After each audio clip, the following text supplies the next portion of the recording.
Hey folks, it's finally Friday. Another new haircut. It's Fact Fredag, which is my little series where I give you interesting and random facts about Sweden that, if you're Swedish, you probably know them already. And I'm sure you'll correct me in the comments below with any inaccuracies that I give in this video.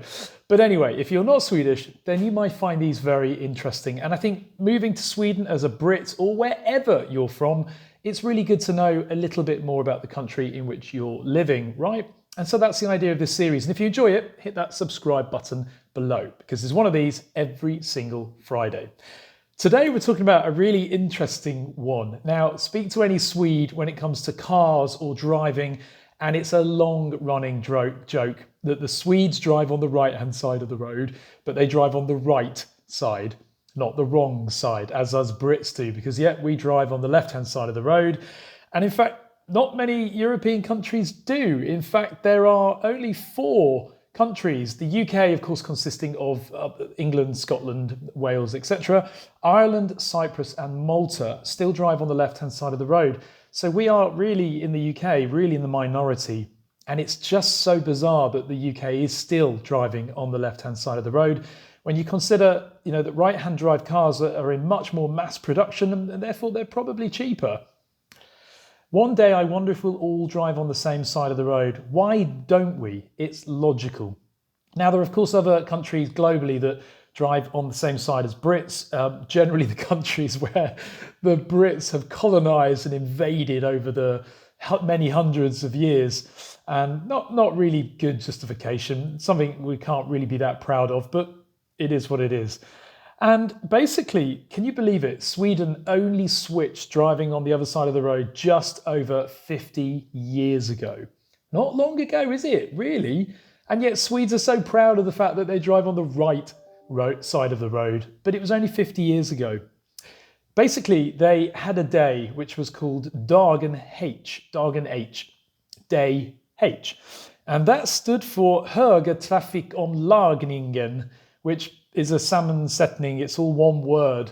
And so right traffic, lagningen, not really too sure what that means, but it was said to be Sweden's biggest logistical challenge in Sweden's history. And as you can imagine, every single car on the road, but not just the cars, it's the people driving them, that's the challenge.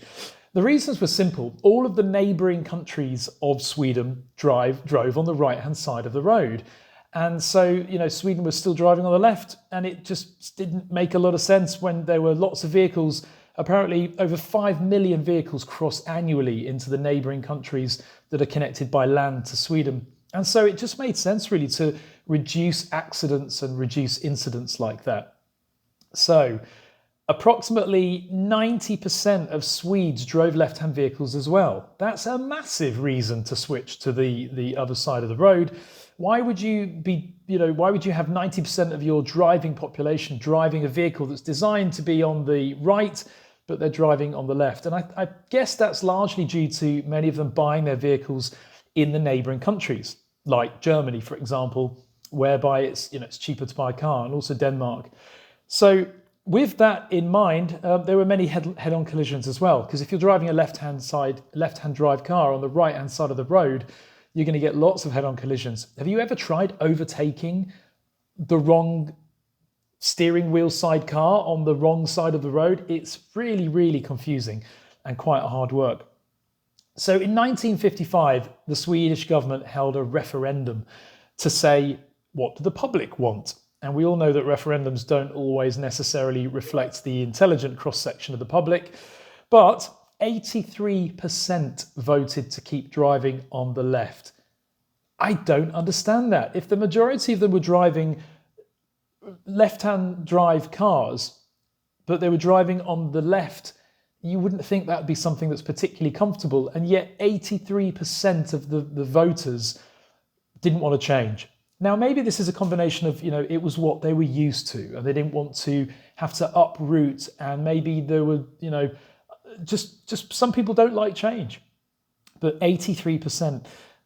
Despite that, 8 years later, the Prime Minister at the time, Tage Erlander, pushed this decision through Parliament and it was approved. So regardless of the 83% of the public, the Prime Minister went ahead and did it anyway. That's quite bizarre, especially for a country that is known globally as a democratic nation, a nation where your opinion matters. And yet, do you want to change side of the road? No. Oh well, tough. And they did it anyway. So the main reasoning behind that change is because the traffic on the road had tripled over the years between the original referendum and when the Prime Minister made his decision. So from there being 500,000 cars on the road at the time, as it got towards 1963, there were 150,000 cars, and it was expected to rise substantially. So, 1.5 million cars. And so it was just forecasted that there'd then be, within a matter of time, double that again, maybe even triple. And so it just made sense really to avoid accidents and to reduce the challenges that they had on the road.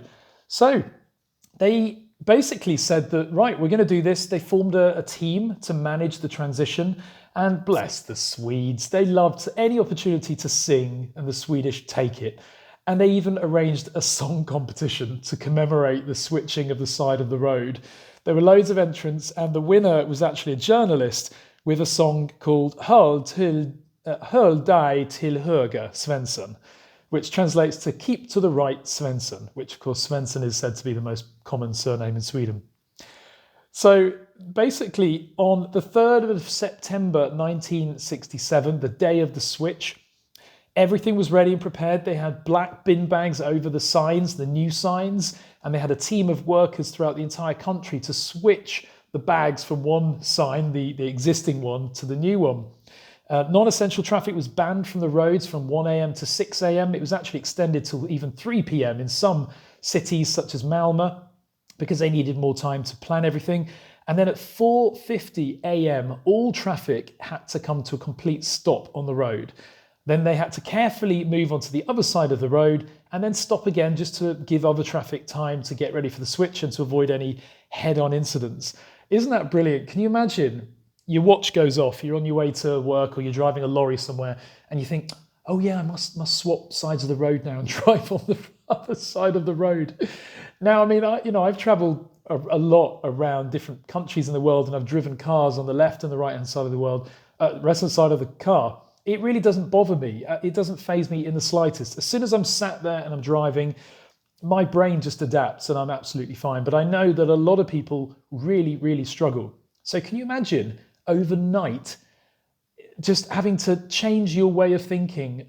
Imagine getting to a roundabout. You've been driving for an hour, you get to a roundabout, and all of a sudden you've had to switch to the other side of the road. I wonder how you knew which way around the roundabout to go. And bearing in mind, back then in 1967, there were a lot of cars on the road, but far less than there are now.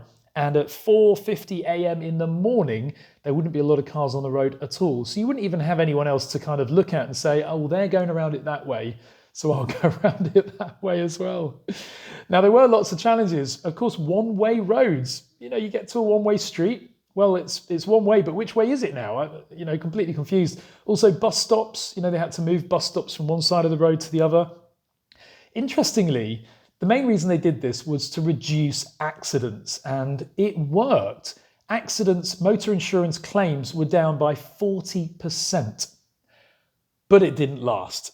Within 6 weeks, the accident levels and the motor insurance claims were back up to normal levels, just really proving that it wasn't due to the switching of the left or the right. It was just really down to people driving probably more carefully, driving slower because they weren't used to it, and just be more cautious. And then within 6 weeks, everybody was used to it and they all started driving like nutcases again, as they do in Sweden, because the quality of driving, the standards of driving here are not particularly good.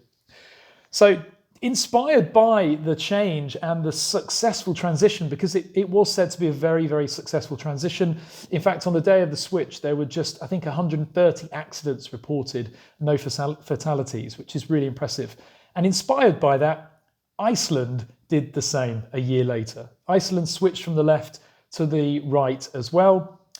I haven't got any information on how smoothly or not smoothly that went, but I'm assuming it went pretty smoothly, seeing as they don't have as many cars on the road as Sweden. So yeah, a fascinating day in Swedish history, and only just over 50 years ago. It does make you wonder if Sweden can switch sides of the road so recently. Maybe it's not out of scope for the UK to try and do the same. who knows? Anyway, if you were alive during the switch, comment below. I'd love to hear your stories about that switch. Do you remember your parents, driving and getting confused and crashing? Were you actually driving at that time? Do comment below. I'd love to hear. Anyway, I hope you enjoyed this. And remember, if you like these FREDAG Fact Friday videos, then hit the subscribe button below. And thank you very much for watching.